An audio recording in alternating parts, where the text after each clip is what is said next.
এখন আবার মুনাফিক গুলো আমার বিরুদ্ধে লড়াই করে পাচ্ছেন, এই সব মুনাফিক বক্তাদের ওয়াজ কেটে কেটে আমার সঙ্গে সেটিং করছে। দেখো আব্বাস সিদ্দিকী কি বলেছে আর এই মুনাফিক বক্তা কি বলেছে।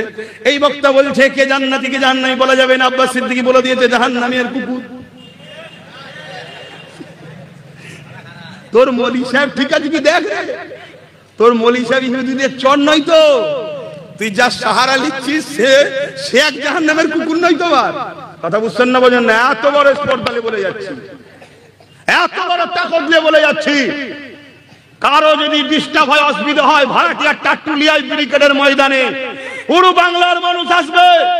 আব্বাস সিদ্দিকীর বলা যদি ভুল হয়, আব্বাস সিদ্দিকী শরিয়াত বিরোধী হাদিস বিরোধী কথা বলে থাকে, ওইখানে যা শাস্তি দিবি মৃত্যুদণ্ড থেকে শুরু করে সবটা মেনে নিতে রাজি। আলহামদুলিল্লাহ প্রমাণ করে দেবো তোকে যারা বাঁচাতে চাইছে তারাও মুনাফিক, তারাও মুনাফিক, তারাও মুনাফিক।